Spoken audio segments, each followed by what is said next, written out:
सेवा सबैजनालाई हामी चाहिँ आज सुरु साकेला गर्दैछौँ। माथि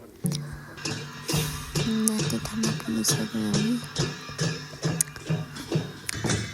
यहाँ त्यसैले हामीलाई खुट्टा बाँध्ने कार्यक्रम देख्यो। त्यसरी नाचेर छौँ।